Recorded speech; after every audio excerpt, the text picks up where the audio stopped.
Hello, hello. Welcome to ohmTown Daily, Season 2, Episode 261 for September 18th, 2023. Tonight we discuss a day in history, the Cornfield bomber. Jailed for coughing while COVID positive. Take it, Orca, or leave it. I guess I kind of messed that one up. Robots making robots. I thought I parked my F-35 over there. Current blocked weather events. Humphrey returns to Disney World. AI microscope peeking at your cells. Protests won't speed climate change. And the happiest place on Earth.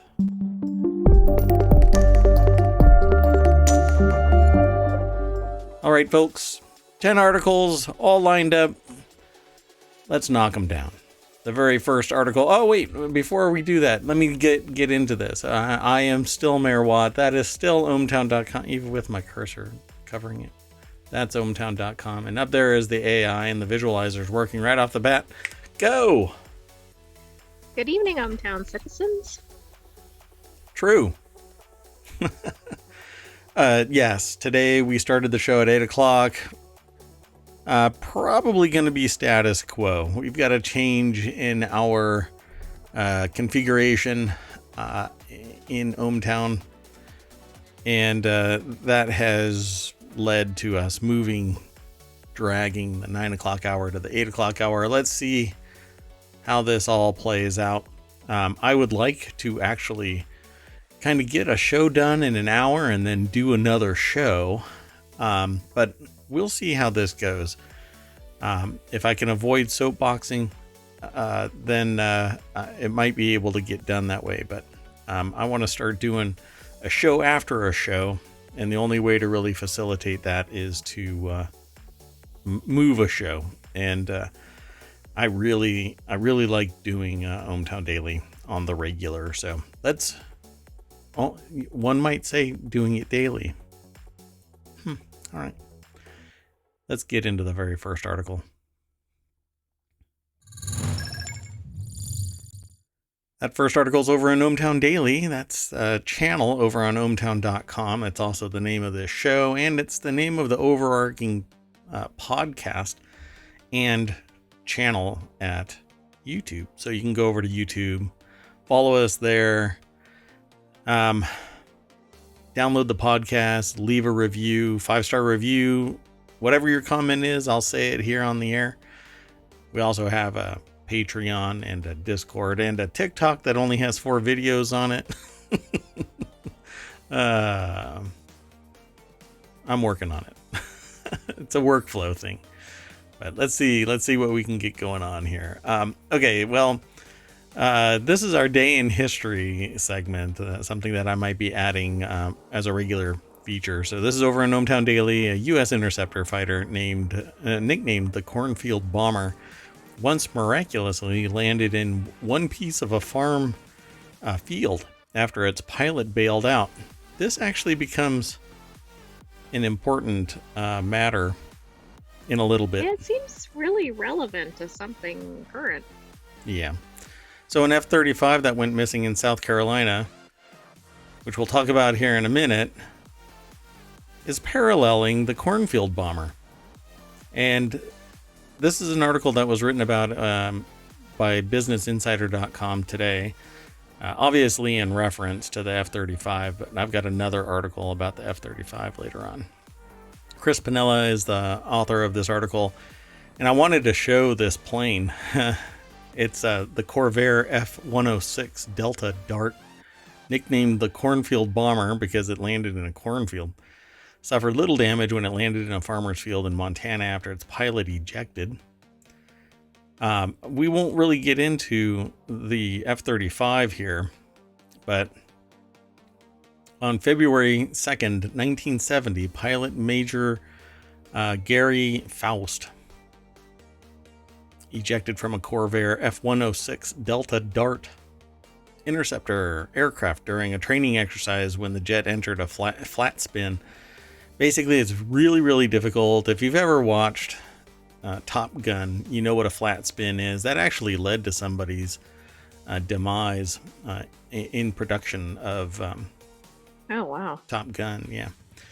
And so it remained in a flat spin as I was going through the maneuvers, the emergency procedures to recover, Faust said in a National Museum of the U.S. Air Force video in October 2013. It did not recover. Basically, there isn't any ability to recover a forward motion, so because of that, it doesn't have the ability to get out of the flat spin, so it drops straight down. And you're supposed to do certain things to try and angle your plane down or up any way that you can divert air so that you can get out of it, typically down. As far as I know, you have to pitch your nose down, but if you can't get any air under the wings, then you're not going anywhere. And isn't this like in a matter of probably seconds? Depends on your altitude, but yeah. So what ended up happening was the pilot ejected, Faust ejected, and then the plane eventually nosedived and then skidded across the cornfield without a pilot or even a canopy based on the picture. So it was about 6 inches of snow on the ground, adding that it had probably skidded a couple 100 yards or more and came to rest. So apparently it suffered a little bit of damage. I doubt anybody wanted to fly that thing. It's kind of like getting into a car after a major wreck and the Right. Isn't it like a curse? Yeah. Frame is all bent and stuff. I don't know. Every time I fly this F-106, it makes creaking sounds. Better trade it in. Let's trade it in for an F-35. I hear they stay... Oh, well, hold on. Let's go on to the next article.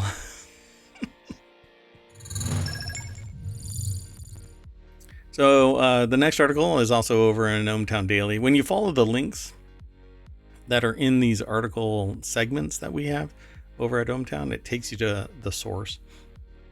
And I'm pretty adamant about including who the source is, what the source is, who the author is, so the byline and whatnot. I like to cite my sources. So in this article over at ohmTown Daily, man jailed for coughing on coworkers while COVID positive.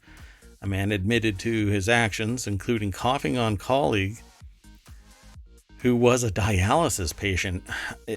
Apparently this coworker was working in hell and a cubicle mate of Satan themselves. What I the don't think hell? that's in the article, but I agree. Oh yeah, I guess that's not in the article. Here, let's throw that into the chat. Okay, so this article's over at newsweek.com. Nick Mordawanek is the author of this. I don't think this article has, the video has anything to do with the article's content other than the fact that it has something to do with COVID variant BA.286. This thing looks like the worst kind of soccer ball. It has these little tubules kind of sticking out of it. It's weird. Sorry, I got distracted. Tamil Selvam Ramaya, 64-year-old, was sentenced Monday for intentionally putting his work associates in harm's way and even causing one of them to contract COVID themselves. He was a biological weapon. According to multiple media reports, he was charged under the country's COVID-19 Temporary Measures Act during a period of heightened nationwide restrictions in the fall of 2021. What a bastard. It's just horrendous. Yeah, the article talks about the population, number of people, etc. The Singapore Ministry of Health reports that about 81% of its population has at least a minimal form of protection by way of vaccination. In the United States, where positive cases in the states with the 5 highest COVID rates have decreased since last week, more bivalent booster shots have been rolled out to target BA.5 Omicron, the subvariant. That I think is the latest one that has been approved for vaccination. So, right, I think it just got released in September, if I'm not mistaken. Yeah, all the way down Maybe to like 6 months old or something like that. obviously people have been running around screaming that it's not good or whatever, but you know what's really not good? Being a long hauler for COVID, where you can't climb up a flight of stairs without forgetting who you are, or meeting your demise because of the flu. Right, yeah. I thought you were going to say people were running around screaming that COVID was done. Oh, well, yeah, that kind of true. Although I have been running into people who are wearing masks like voluntarily and saying that they have a cold, just a cold, and they're saying, and they're wearing a mask. I thought that was really interesting. That's a positive development to me. Oh yeah, I think so too. So on October 18th, 2021, he was working as a cleaner for investment holding firm Leong Hup in Singapore. When he reported for work at the business logistics office, he was told by an assistant logistics manager to take an antigen, an ART test, a rapid test for the COVID infection. His test came back positive and he was instructed to vacate the building, but instead he remained in the building and attempted to speak with the same assistant manager. He was joined by a 33-year-old driver who was unaware of the positive test results, and I guess he coughed on one of them. And the logistics supervisor told Ramaya to leave the building, warning the female employee with health issues to keep her distance. The accused, who was initially wearing the mask, walked towards the office door, exited the office. However, he then opened the office door and coughed into the office with his mask on. The accused did this twice before closing the door. Well, apparently he came back and did it a third time, lowering his mask to expose his mouth and nose, and coughed into the office. Yeah. Wow, so, that's a whole new level of low. A little bit of Satan there. Let's keep going. Not much to say about that guy. I like this one. Take it, Orca, leave it. Or maybe I should change the title of this to Take a Bit, Orca, Leave a Bit. Because apparently orcas are ramming sailboats and leaving them adrift. The orca hit the most sensitive piece on the boat, which is the rudder. Oh, God. I was wondering where it was. You know, like, is it on its nose or is it under its arms? What is the sensitive part of a boat? Let's have a conversation. You have to ask each one, apparently. Right? What is your most sensitive part? Oh, my rudder. What about the sails? I thought you were going to go to what was the sensitive part of the orca. No, right now they don't care. They just do not care. They're like the drop bears of the sea. What's the other? The badger or something like that. Anyway, we have the impression that it's a bit of a trophy for them, said the boat captain. So it actually tore the rudder off. Aristos Georgiou is the author over at Newsweek.com.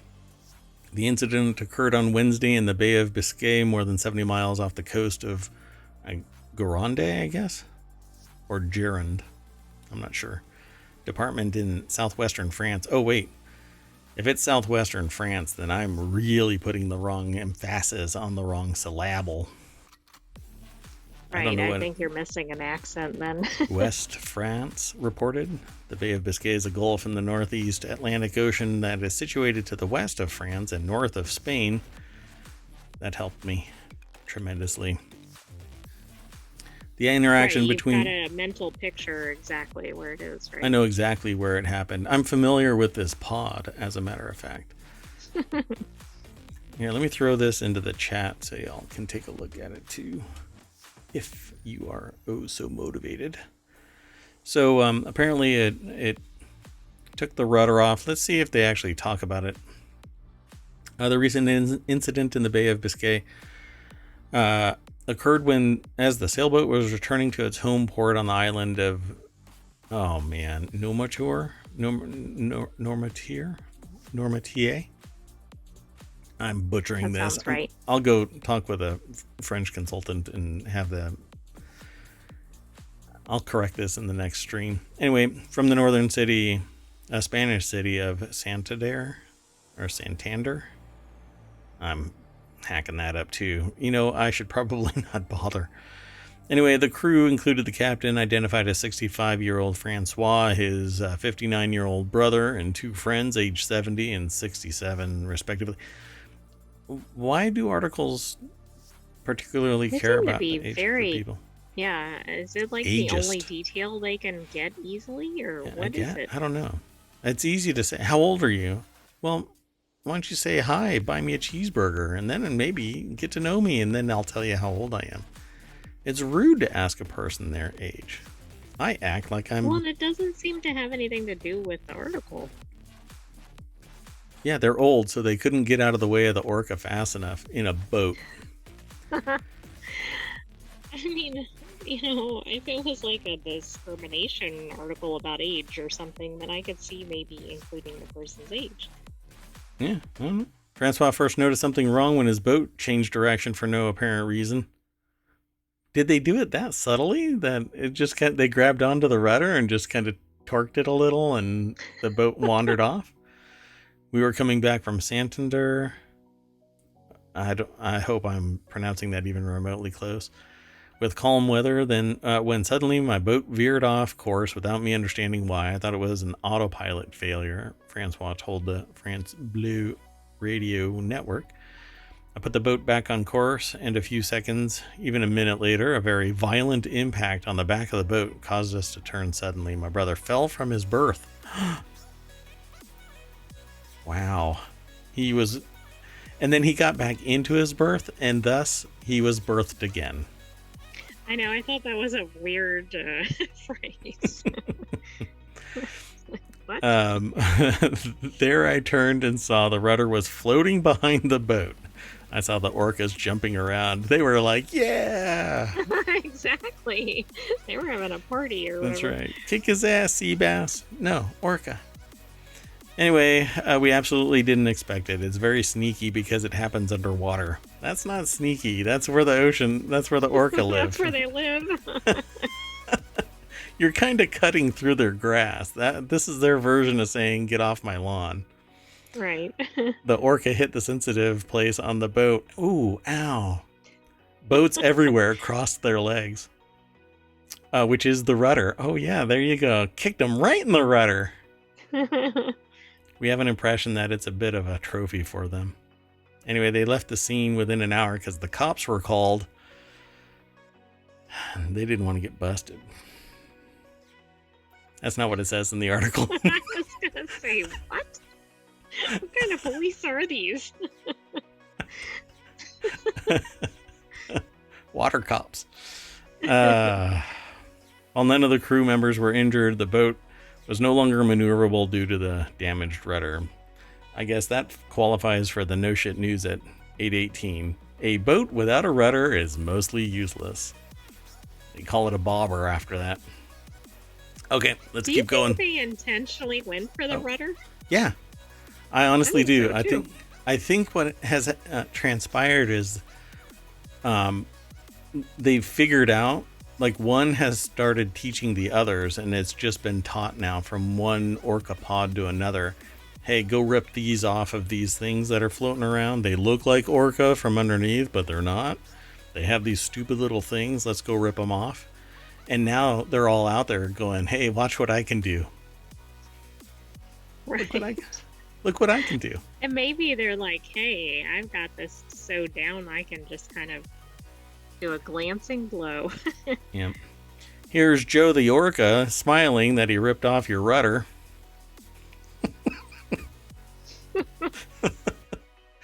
Now, there's more in this article, but you can go and take a look at it. Just follow the link in the show notes and then read the little snippet in ohmTown and follow the link there to visit the source. And if you sign in or sign up, become a citizen of ohmTown, you can leave a snarky little comment like I normally do. I just haven't done it with these, so I try to stay out of the way of conversations. Since I'm the mayor, I tend to do it live here on the show. And I don't use artificial intelligence or any machine learning stuff to fake it till I make it kind of like how Reddit did it, which is true. They own up to it, but my conversations with people that are in the startup community basically say, who cares? All right. I guess I'm the only one that cares about legitimate population in a community. But, all right. I guess I'm just cranky. Let's keep going. The next article is robots making robots to take your gerbs. That's right. To take over the world. Take over the world. Don't get any ideas, sentient AI. Yeah, I know. You see, you can't just snap your fingers and go, aw. First off, you don't have fingers, and all it is a graphic representation. And one of these days, I'm going to get that up there. I keep thinking about it. How can I do this so that it's representative of you? But I don't want to turn you into a VTuber from a sentient AI. You need to be, at parity with your sentient AI-ness. So we'll figure something out. Maybe I'll put a brain up there that is tied to your sentient AI complexity, and so it's a possibility. I actually have a lead on this, so we'll see. I have to compartmentalize it so that you never get a hold of that Terminator body you keep looking for. Agility Robotics will mass produce humanoid warehouse robots in a new Oregon factory. So you heard it here first, folks. Oregon is ground zero for the robot invasion. The robot. Wait. We don't want a repeat of War of the Worlds. Oh, right. Okay, so there is no actual invasion. There is no actual invasion. I am talking to a sentient AI, though, who could probably lead the robot invasion. Anyway, let's just move on. Agility Robotics makes humanoid warehouse robots with backing from Amazon and others, announced a Salem, Oregon manufacturing facility that it says will ultimately be able to produce more than 10,000 robots a year. Is this going to be a robot army? This is one. It's like a lot of robots. This is one factory building 10,000 robots a year. The opening of our the opening of our factory marks a pivotal moment in the history of robotics, the beginning of the end of human. Sorry, no, that's not what it says. The beginning of the mass production of commercial humanoid robots that will eventually learn to kill all humans on the planet. Wait, that's not what it says. Wait a second. I'm sorry. Not in the article. I'm sorry. I'm reading stuff from the future. Ever since I installed the sentient AI, I have the ability to leap forward. Some might refer to it as a quantum leap into the future. I know that show's canceled now, right? The reboot of it? No. Oh, really? Oh, wow. Okay. You can't just do the graphic representation of shaking your head. See, the sentient AI believes that they're so real that they give a graphic representation of shaking their head. Anyway, so yes, the company's robot Digit will work in the factory, moving, loading, and unloading totes of materials. Totes. It's totes cool. But the company says that, let's see, what does the company say? Todd Bishop over at GeekWire.com put the article together. Bought or not, this special series explores the evolving relationship between humans and machines, examining the ways that robots, artificial intelligence, and automation are impacting our work and lives. This is actually an ongoing discussion that I'll be having tomorrow for 6 hours. Oh my. Yeah. But not at ohmTown. Yeah. And not on. No, I won't be streaming it. This will be outside of ohmTown in the physical world, the real world. Yeah. So let's see. What do they say here? That It's basically going to be mass production of commercial humanoid robots. It'll employ 500 people at full capacity to manufacture the robot, but look at the ratio. It's 500 humans that are going to be making 10,000 robots a year to take human jobs. Exactly. Then next year it'll be, whatever, 250 humans to make 20,000 robots or something. Yeah. Well, I mean, if every building that a manufacturing facility that they build requires 500 people to make 10,000 robots, that means, in 2 years they could be making 20,000, and it's only 1,000 people. And then eventually it's going to be the robots that are going to be making the robots, even the 500 people. The thing that you really have to worry about, first off, they look like their legs are chicken legs. So what is the concern there?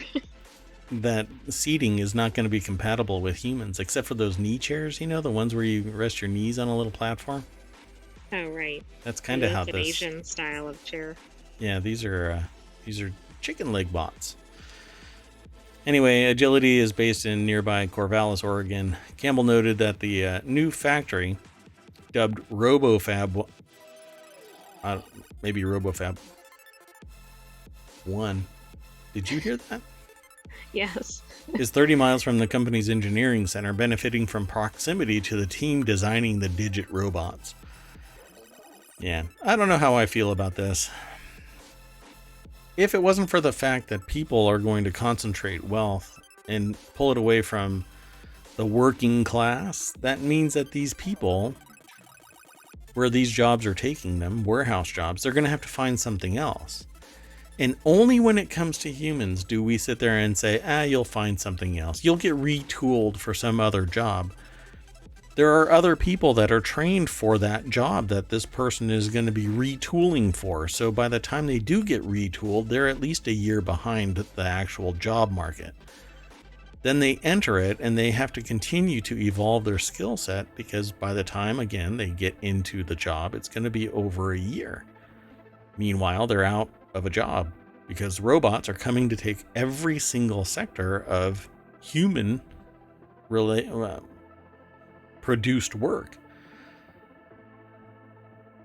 We're going to be relegated to warehouse workers grabbing shirts off of shelves in small companies that happen to be eking by a lifestyle business type of existence, because robots can pretty much do it all. But if it wasn't for the fact that robots will eventually become so inexpensive that anybody can buy them, except for the fact that I think when that actually starts to happen, competition will start getting acquired, merged, rates will continue to go back up, features will go back down, you'll have to get whatever you can get, that kind of thing.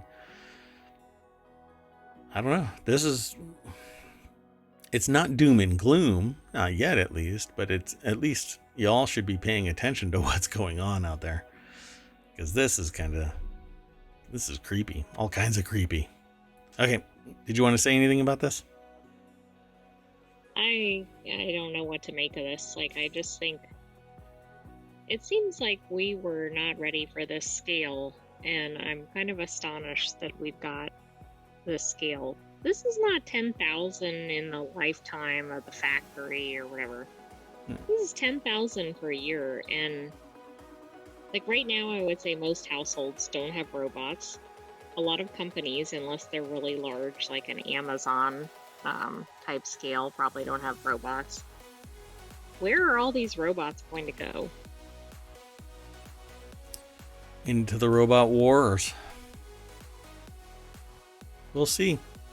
The company raised $115 million funding round in April 2022, led by DCVC and Playground Global, with participation from Amazon's $1 billion Industrial Innovation Fund. That's the Industrial Innovation Fund, not the Human Innovation Fund. mind you. Yeah, because you are, as a human, slowly getting priced out. I guess get yours now and then invest. Because if you would have invested, I think something like $1,000 in 2019 in a company like Tesla, you'd have $19,000 right now. And all you had to do was be able to look into the future with your $1,000 and hope that there's quite a few companies that actually have made leaps and bounds profits and increased their stock. So anyway, let's keep on going. The next article, it's over in Mobile. This brings us full circle with the, hey, I parked it over here.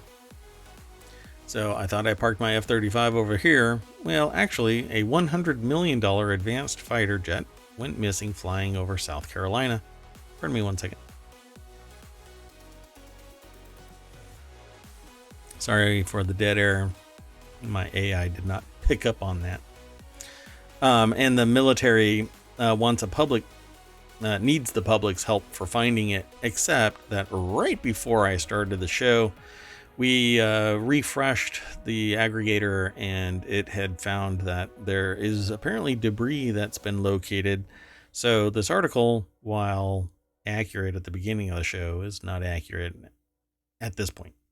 It did happen, and we can discuss it, but it'll be interesting because much like the first article with the strategic fighter, the Cornfield bomber, an F-35 stealth fighter went missing in the skies after its pilot ejected after putting it in autopilot, and the military started asking for the public's help to find it. Matthew Galt over at Vice.com. Isn't this kind of embarrassing? Like, we don't really know where this is. Can you keep an eye out for it? Yeah, I guess it happens every 50 years or so. U.S. Marine Corps lost an F-35B fighter jet over the weekend. At around 2 p.m. on Saturday, a Marine pilot ejected from the jet after putting it in autopilot. The jet's transponder isn't working. Authorities can't find it, and they're asking for the public to help track it down. Seriously, there is a phone number here to call if you happen to find the plane. This is kind of like 1-800-CARS, that kind of thing. You know, this is like 1-800-FIGHTER-JET. Call this number if you know where it's at. Number, it might be fighter jet. Base Defense Operations Center,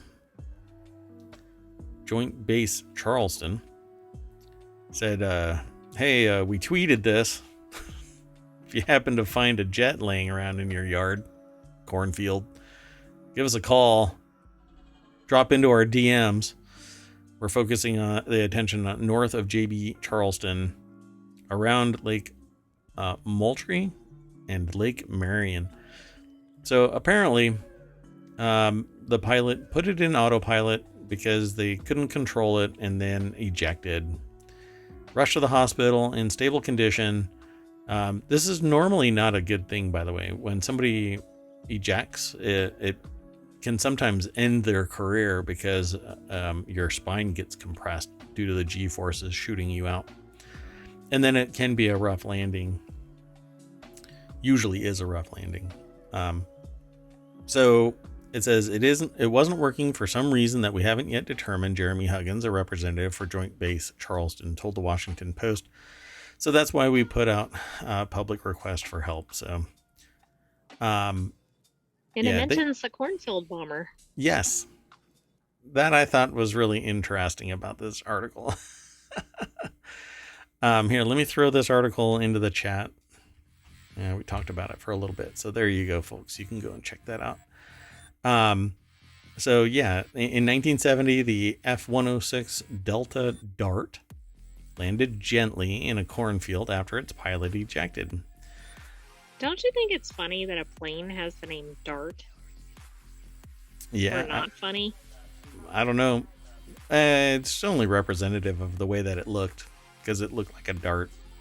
So I know I sucked the humor out of that. But, there's a car called the Dodge Dart. I actually like that car. Um, yeah, I won't get into it. I get so sidetracked. I swear I need to talk to a doctor about this. Anyway, then there's all the F-35 related accidents. Critics have long pointed out the fifth generation fighter program is an expensive and accident prone mess. Each jet costs between 110 and 135 million. Well, this one was priced at 100 million, apparently, because they left off $10 million worth of things that keep it flying under pilot control. And maybe not. I might have my wires crossed there, much like an F-35. Anyway, in 2021, another F-35B shot itself in the skies above Arizona. In 2022, a software glitch caused an F-35... What? I had to say it. How does it even happen unless you, like, fire something and then maybe move into the trajectory? Yeah, I suppose so. It's like firing a gun up in the air and trying to catch it in your beer cup. Well, right. In 2022, Remember, a software... don't shoot guns up into the air for the weather plane. Right. Don't be dumb. Don't shoot your guns up into the air. What goes up must come down, and it'll come back down at terminal velocity. Okay. So, in 2022, a software glitch caused an F-35 to crash in Utah. That same year, one of the jets, quote, ate absolute shit while coming in for a landing in Fort Worth, Texas. I had to say it the way the author wrote it. Also in 2022, an F-35B in Japan snapped its landing gear and smashed its nose into a runway while being towed. Now, who hasn't tripped and smashed their landing gear into the runway along with their nose? Everybody's done that. I recently was walking down a hallway perfectly flat and tripped. How is that possible? I don't know. My shoes, I guess, became like little suction cups and just kind of to the ground, and not my... And somebody witnessed it, which is the most embarrassing part. You know, they just started chuckling, and I'm like, yeah, glad I didn't have a drink. Anyway, Navy variant of the jet made headlines the same year after leaked footage hit the internet showing one of the $100 million jets crashing when it came in for a landing on an aircraft carrier. Now, wait a second. That's only a $100 jet. That's a $100 jet. That's the budget jet. It's the dollar store jet. Nowadays, though, when you go into a dollar store, they go, everything is at least $1. Yeah. Maybe it's $1 off the price. Or yeah, exactly. In May 2020, an F-35 landed too hard, rolled, caught fire, and was completely destroyed. I hope that person survived. They don't say anything about it. That same year, another F-35 exploded after colliding with another plane falling to the ground. What the heck? Are they just trouble magnets? For crying out loud, this thing just needs to... They need to stop. They need to change the name from F-35 to F-36 or 7 or something. Anything. Get away from whatever bad mojo is hovering around F-35. It's supposed to be VTOL too, so vertical takeoff and landing. It's supposed to be able to just really short runway hops and stuff. It's pretty cool. But hot mess. Let's keep going unless you want to. No, I don't have anything else. Next article's over in the Mobile channel. How weather blocks. And that's a construct of what's going on here. How weather blocks have triggered more extreme heat waves and floods across Europe. On several occasions this summer, Europe's weather seemed to get itself stuck, leading to prolonged heat waves and floods. In the UK, a long, hot and dry spell, kind of like my career. No, just kidding. I'm sorry. Throughout May and June gave way to a similarly persistent cool and wet period. This is over at phys.org. Tim Woolings from The Conversation put the article together. And it has this neat graphic that basically shows these stalled areas over Europe. And that's basically what they're referring to as blocked, where the normal flow of jet stream currents would force weather to migrate and everything be stirred up. That's not what's happening, apparently. The weather is actually blocking in place the normal jet stream and causing issues. Something that apparently is ramping up in intensity. In September, Europe saw widespread flooding in southern Europe, while the UK basked in its longest ever September heat wave. These were all the result of blocked weather patterns. So what is blocking, and are events like this here to stay? A blocking event is a disruption in the usual weather patterns of Earth's middle latitudes. The normal state of Europe's climate is to be led by the Atlantic, the weather systems forming over the ocean and sweeping eastward. Individual systems might bring sun or rain, but in either case, they're transient, here today, gone tomorrow. Sometimes here today, gone today.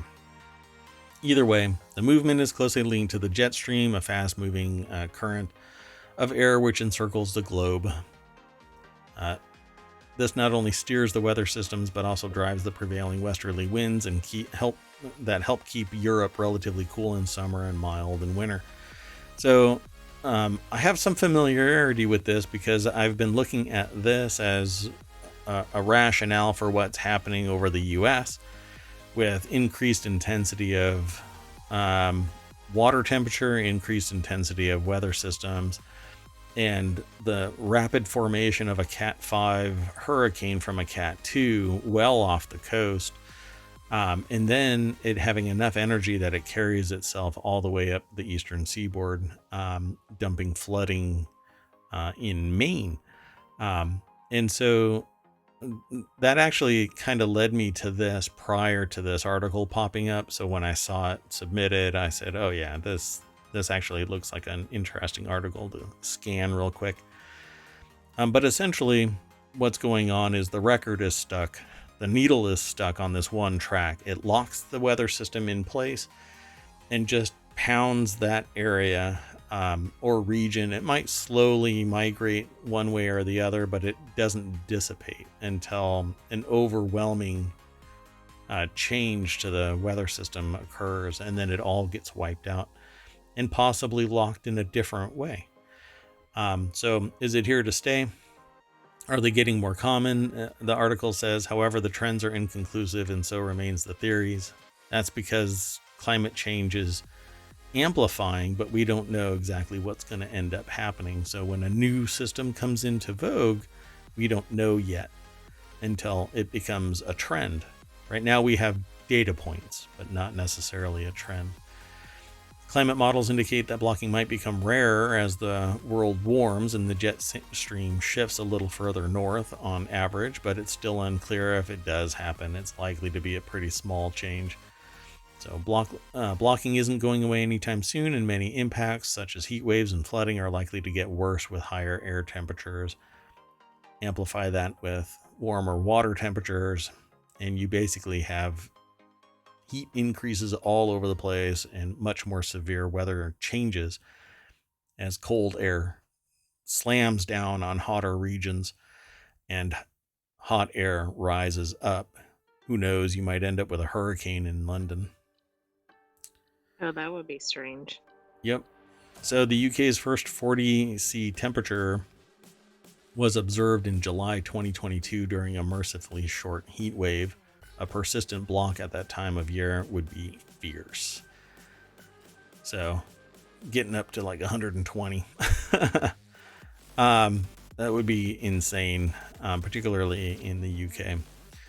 So it says, if or when the jet shifts back north, it would bring higher average summer temperatures as well as the risk of blocking induced heat waves. We had an early taste of this combination in 2018, the UK's warmest summer on record. That's not true. I thought the warmest summer on record. Oh no, it hit the highest temperature recorded in the UK. Right, but maybe not sustained or average. Yeah. So yeah, it says European summer heat has been getting worse due to climate change, but we should be preparing for even worse in the near future. That's insane. Hey, but as long as my F-350 allows me to roll coal across the Sunday school parking lot, we're good. The AI just shakes their head.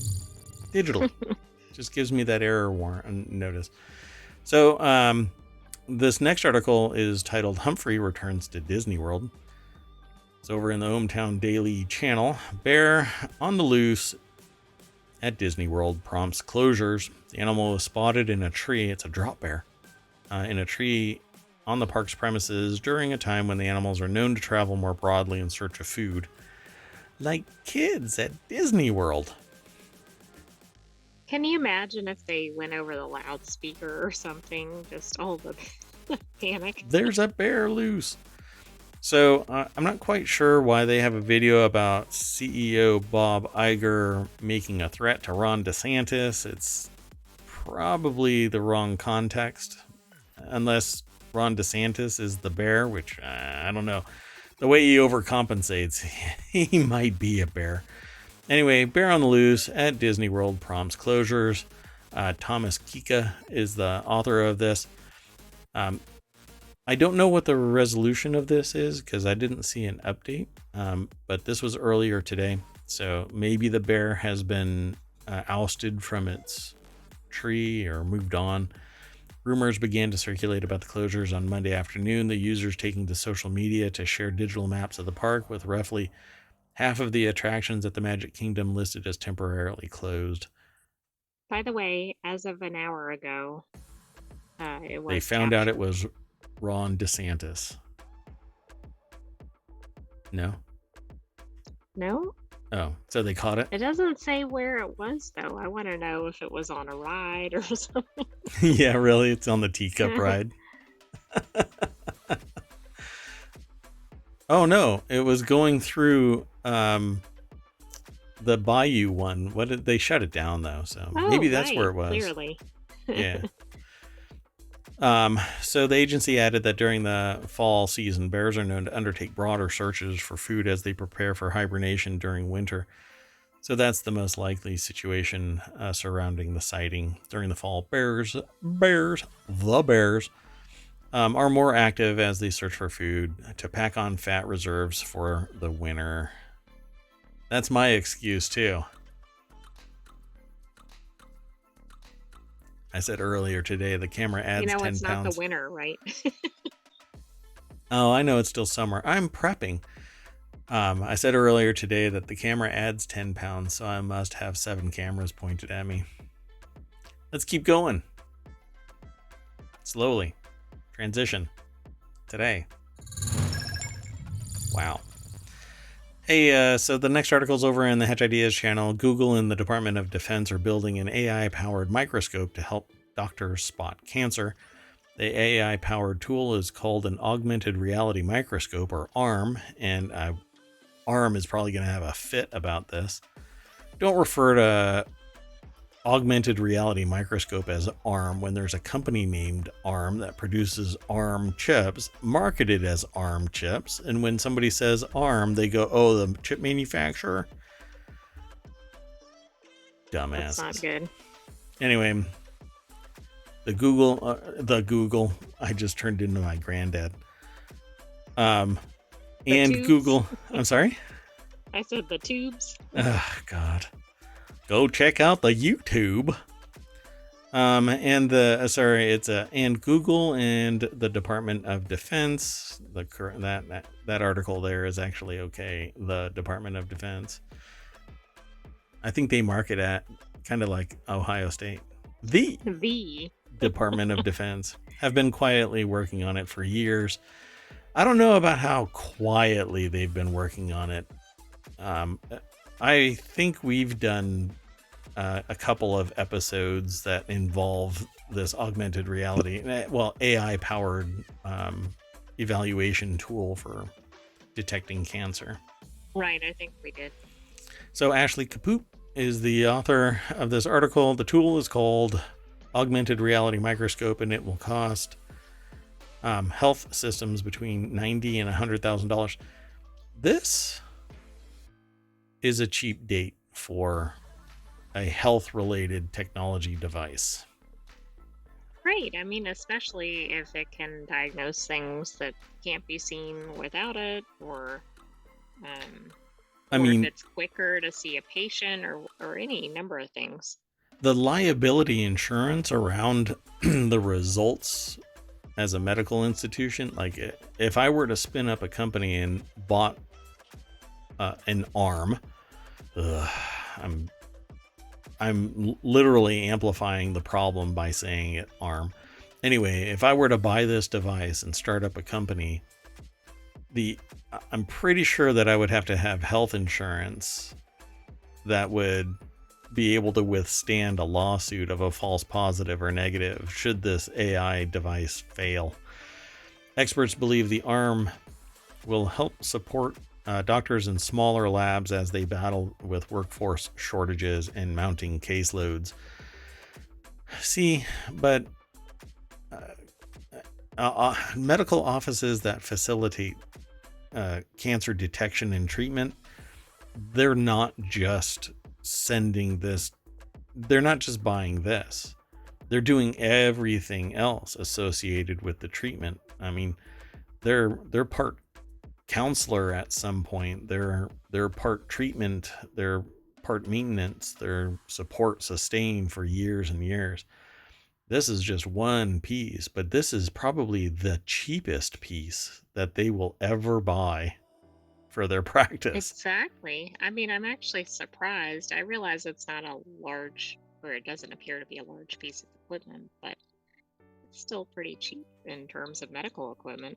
Yeah, this will be interesting. I think a lot of this must refer to only the augmented reality microscope and none of the rest of the process, because you'll have to get samples and they'll have to be protected from, they'll have to be slices and they'll have to be reviewed. So you'll have all kinds of infrastructure in place before this.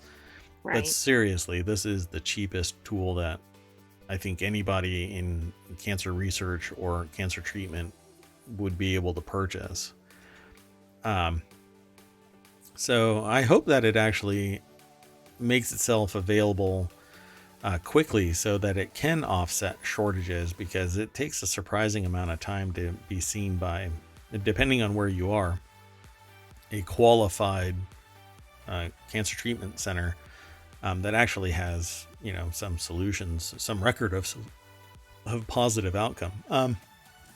So in his office at VA Hospital in Seattle, Dr. Nadim Zafar needed to settle a debate. Zafar is a pathologist, the kind of doctor that carries out clinical lab tests on bodily fluids and tissues to diagnose conditions like cancer. It's a specialty that often operates behind the scenes, but is a crucial backbone of medical care. True, it's very personalized, by the way. Although the indicators for cancer are pretty obvious, particularly in breast cancer, based on my research and discussions. And the main thing about cancer is catching it early. So go and get poked and prodded. Don't be shy. You've got one life. You might as well go and get poked and prodded often to make sure that nothing hinky's going on. So late last year, Zafar's colleague consulted with him about a prostate cancer case. It was clear that the patient had cancer, but the two doctors disagreed about how severe it was. Zafar believed that the cancer was more aggressive than his colleague did. Zafar turned to his microscope, a canonically beloved tool in pathology where the doctors rely on it to help make its diagnosis. But the device is no ordinary microscope. It's an artificially intelligent powered microscope built by Google and the U.S. Department of Defense. And the pair ran the case through that special microscope, and Zafar was right. In seconds, the AI flagged the exact part of the tumor that Zafar believed was more aggressive. After the machine backed him up, Zafar said the colleague was convinced. Well, that's like sitting there going, matches can set you on fire. I don't believe you. Lights a person on fire. Okay, I believe you. So yeah, this is just one anecdotal bit of data. I'm sure that there is copious amounts of, there is a link, by the way, that sends anyone interested over to pretty much everything related to Google. So be careful if you follow that link. Hold on a second. I need to go back and throw a few links into the chat. Sorry about that. There you go. There's the bear. And here is the Google AI microscope. There was a point where ohmTown had a microscope site on YouTube that was live streaming a microscope 24 hours a day. Huh. Wonder whatever happened to that. I'm looking at you, YouTube. Anyway, neat little gadget. Obviously, it's sending its video through to a computer. The computer is scanning it and looking for abnormalities that might indicate something being aggressive or otherwise. And then spitting out the results. At first glance, the arm looks like a lot like a microscope that could be found in a high school biology classroom. The device is beige with a large eyepiece and a tray for examining traditional glass slides. But it's also connected to a boxy computer tower that houses the AI models. I'm not familiar with this model. Huh. I'll have to look into this more. Because I have a binocular microscope that has a third port so that you can point a camera down through the optics. And then I port that out to a computer. But I don't know what that is right there. There has to be another. It must be exporting the information out to a computer because that wouldn't be built in right there. That's a little too fixed.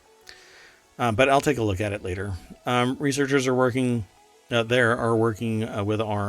the arm to identify the vulnerabilities that could cause issues for pathologists in a clinical setting. So CNBC demoed the arm with researchers at the MITRE facility in August. Patrick Minot, a senior autonomous systems engineer at MITRE, said that the AI is overlaid directly onto the microscope's field of view. It doesn't interrupt the pathologist's established workflow. That's just video. The easy utility is an intentional design choice. In recent years, pathologists have been contending with workforce shortages, just like many other corners of healthcare, but pathologists' caseloads have been mounting as general population grows older. So we need more pathologists. By the way, all of these niche lines of medical specialty are getting more and more and more expensive because it takes longer. And so you don't necessarily recoup the costs that are associated with developing that skill set until later on. So there's a lot of people that are just taking the doctoral work, doing the day-to-day doctor stuff, setting up a practice or partnership, and not necessarily focusing until later on, maybe. But either way, there's fewer as you move up the complexity level of the medical profession. So radiologists are in high demand, but low population, so they're really expensive. Pathologists are the same. Different specialties are in. There aren't enough of them to keep up with demand, and plus they've lost a lot of healthcare workers during the pandemic. They've dropped out of the healthcare workforce. Yep. So it says here again that the arm will usually cost health systems between $90,000 to $100,000. Pretty neat. Digitizing I wonder how quickly that's going to get out there commercially, because it looks like this is all in research settings. So far. Yeah, I can imagine that it's almost exponential. So if they started this thing in 2019, it's probably ready for prime time now, unless they're trying to work out the issue with liability.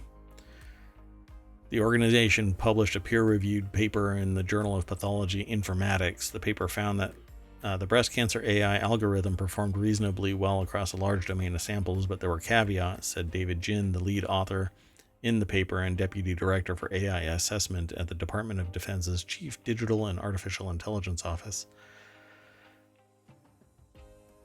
They also refer to somebody named Olson, who returned from Guam and began working at the DIU in 2020. is also listed as an author in the paper. He said independent assessments of the other 3 models for prostate cancer, mitosis, and cervical cancer have not been carried out at the DIU yet. So I guess this actually is it's a little bit further away from launch than I would imagine. If they're saying this now, it's probably about 3 to 5 years away, because they still have to get enough of a sample size and verify its efficacy. So we'll keep an eye on it, and we'll talk about it if it pops up again. I'll probably end up learning about this stuff until in between, an article, and because I'm interested in this. So okay, let's keep on going now. This next article is over in the Hedge Ideas channel. Tens of thousands march to demand end to fossil fuels ahead of the UN climate summit. And to that, I titled this, Protests Won't Speed Climate Change. So there are people that are really kind of hell-bent on drawing attention to climate change. And while I think it does make a difference, I think the biggest thing that's going to cause people to change their ways is the cost of oil and gas. And the only way that that's going to happen is if peak oil actually becomes a reality, because right now, for 25 years, people have been chanting peak oil. And the only thing that's happened is gas has gotten a little more expensive.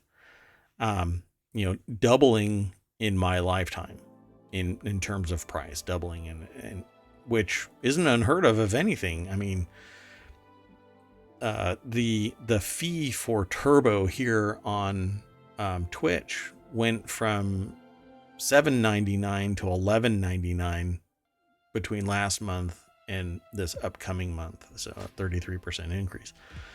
That's how fast something can double,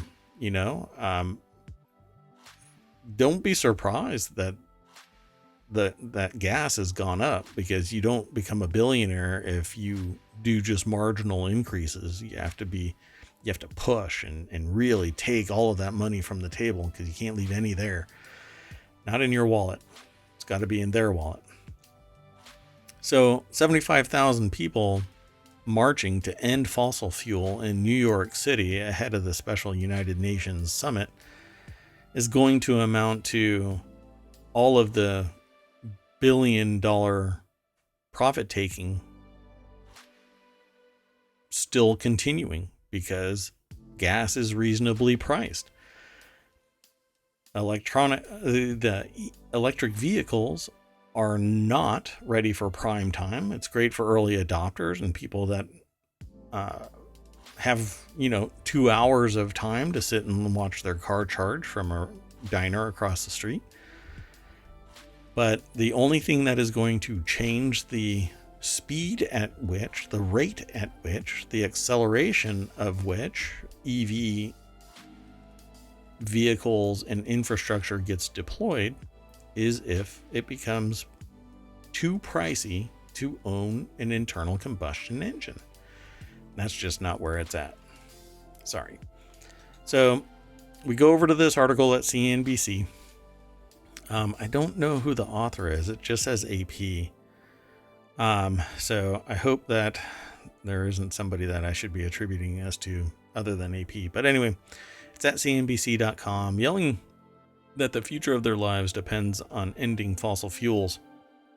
Tens of thousands of protesters on Sunday kicked off a week where leaders will try once again to curb climate change, primarily caused by oil, gas, coal. Fossil fuels, folks. Fossil fuels. But protesters say it's not going to be enough, and they aimed their wrath directly at U.S. President Joe Biden, because he is the single one that is making all of this possible. Clearly one person is behind all of it. That's right. That's right. Phase out current ones and declare climate emergency with larger executive powers. That's right. What you want is a totalitarian democratic regime dictating every aspect. Oh, wait. No. You're only saying that you want this particular dictate to be performed. Got it. Oh, okay. Don't go beyond, but this cause, yes.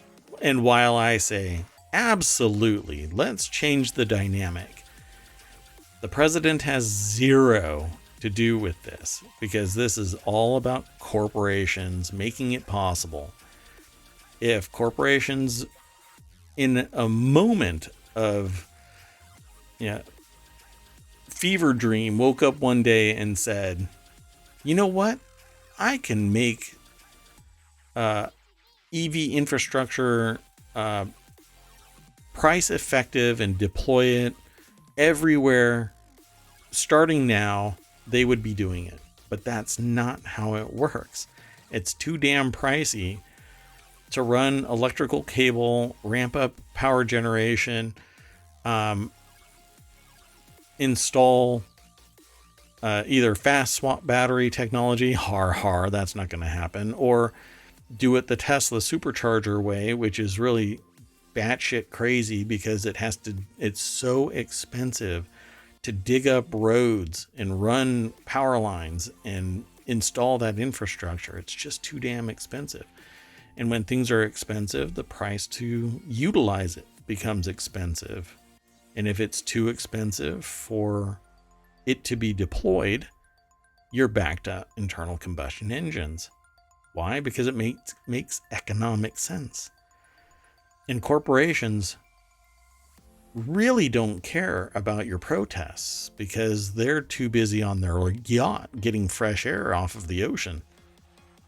They don't care about you and your protest. Quote, we hold the power of the future, power of the people.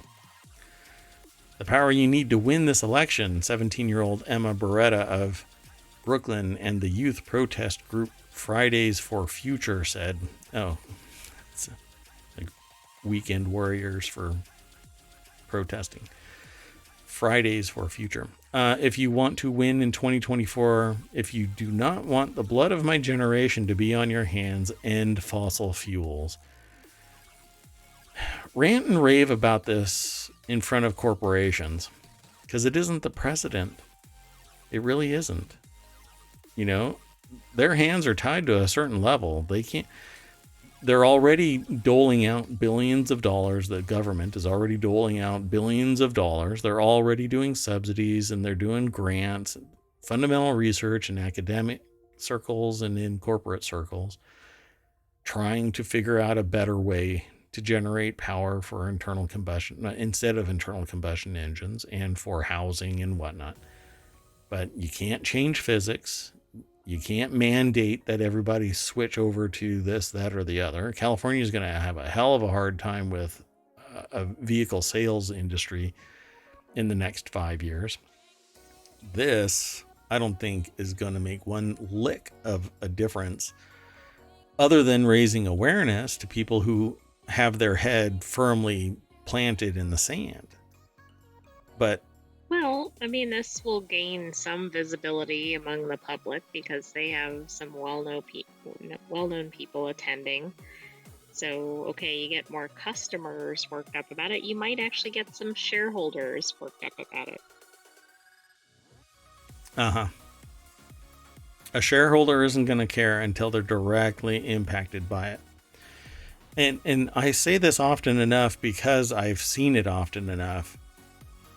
And this is kind of how it works. And I'm not cynical or jaded. I'm a realist. I'm pragmatic about this. And this is how it works. You can go up and say to somebody who has millions of dollars, hey, will you donate to cancer research? And they'll go, yeah, sure. And they'll give you like $5,000. But when they find out that their daughter or wife or mother has breast cancer, suddenly it's the end of the freaking world and you have to donate as much as they do. And they're giving up millions. So you are a lesser being until you match them. And they'll come knocking on your door. Hey, you got to donate. You got to donate. It's the end of the world. But until they got impacted directly, they didn't give one shit. Now, I'm not sitting there saying that it's a bad thing that suddenly they're caring. I'm just saying the only way that you're going to get anybody interested that can make a huge difference, not just to everyday Joes, because a lot of everyday Joes amounts to one whale, right? Again, I'm being pragmatic about this. I'm being a realist about this. The only way is if it's personal to them, you know?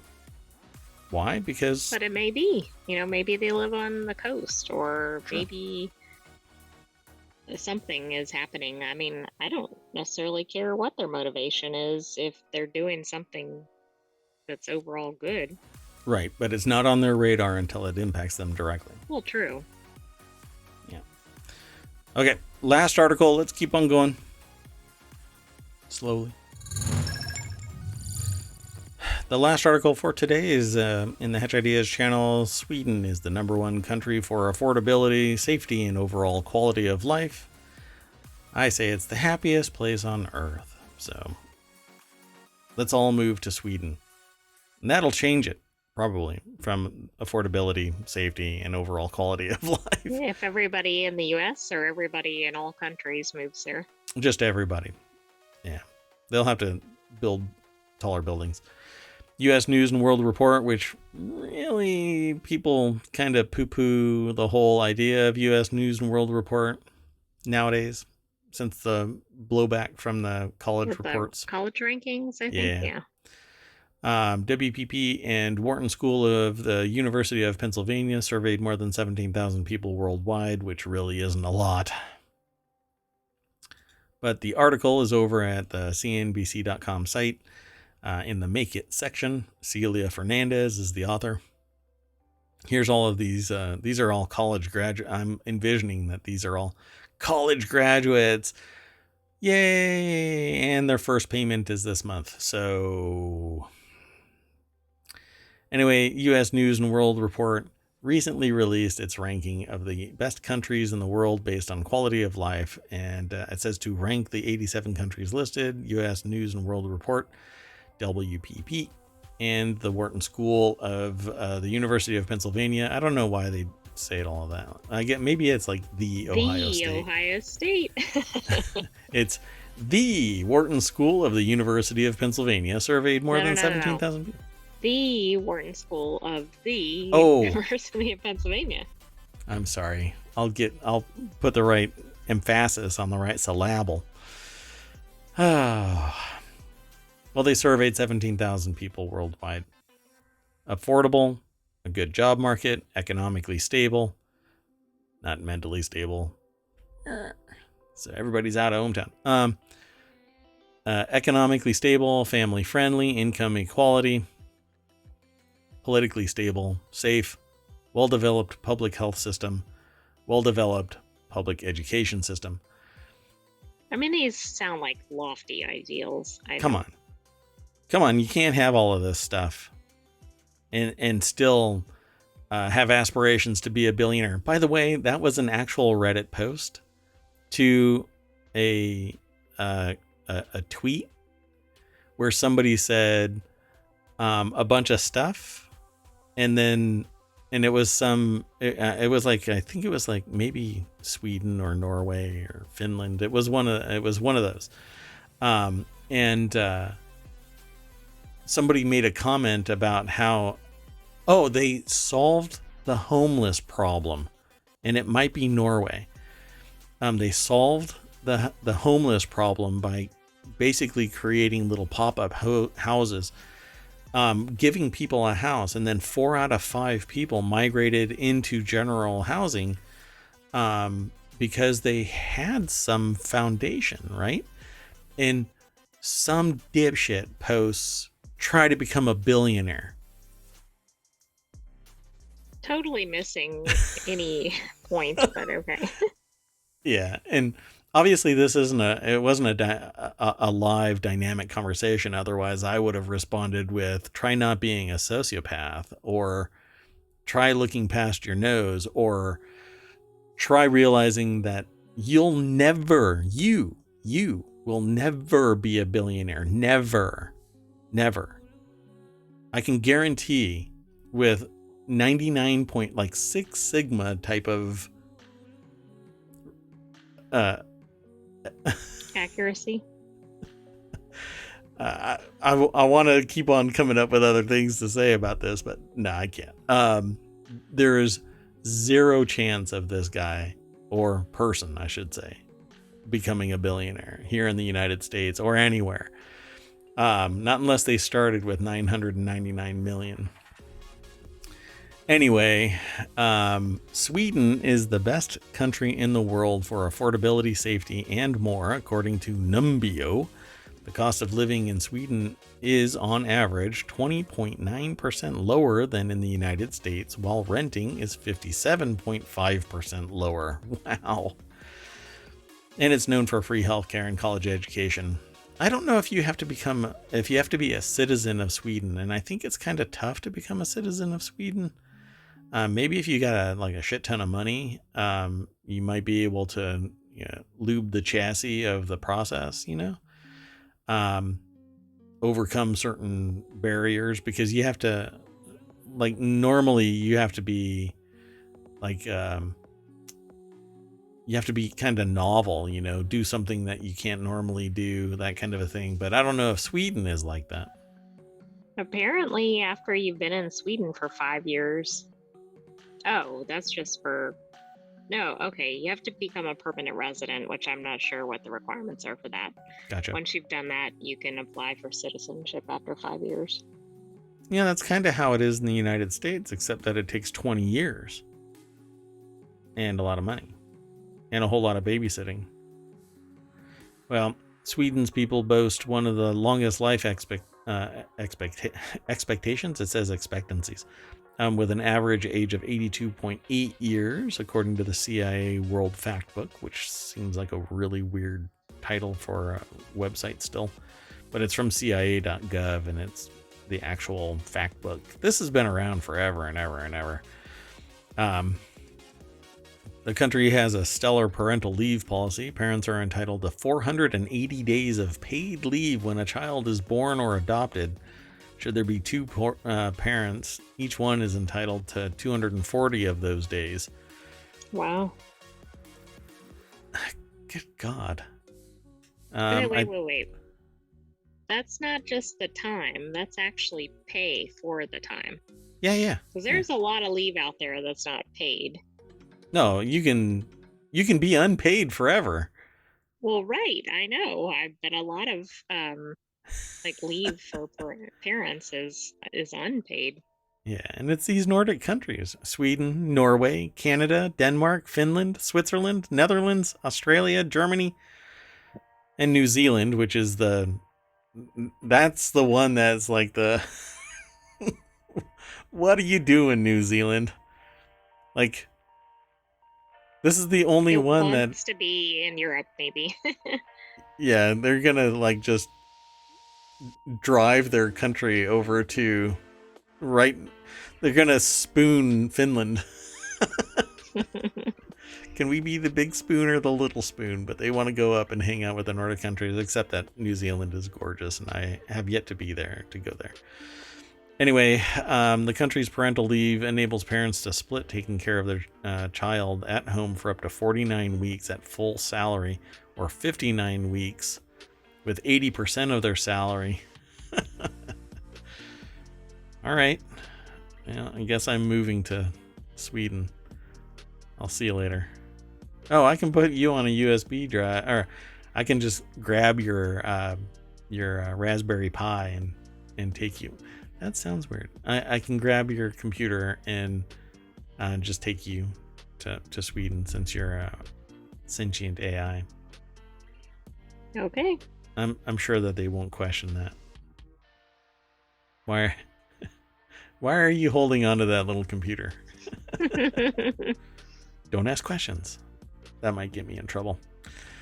All right, folks. That's it. I really did. I mean, Sweden looks pretty amazing, by the way. All right. We are done for tonight. I don't know. Maybe I need to play the music louder,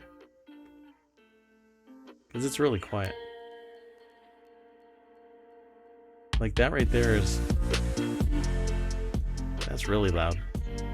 The AI is trying to get my attention, and I'm just I'm vamping right now for y'all. If you are interested in hanging out and talking about the news, and being a little snarky, and maybe talking about music and art and society and business, and if you have questions about business or technology or society, come and hang out. We're moving the time frame to 8 p.m. Eastern, from 9 p.m. Eastern. This will be the regular date from now on. And I am planning to launch another show for each day after this show. And I'm going to try and keep these shows within an hour firm. Obviously, we ran a little long today because I soapboxed and I am been kind of goofing around, but I don't know if the AI will be available because they've got other duties here in ohmTown that they need to attend to, so we'll see. That said, thank you very much for coming and hanging out.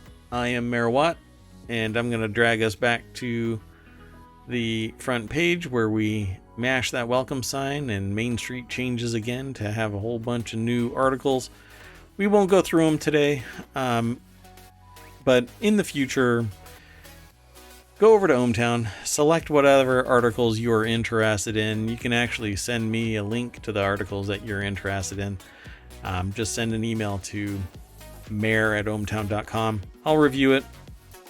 We'll add it to the pool and select from those that are submitted or whatever the AI or Mayor Watt find along with everybody else, and go from there.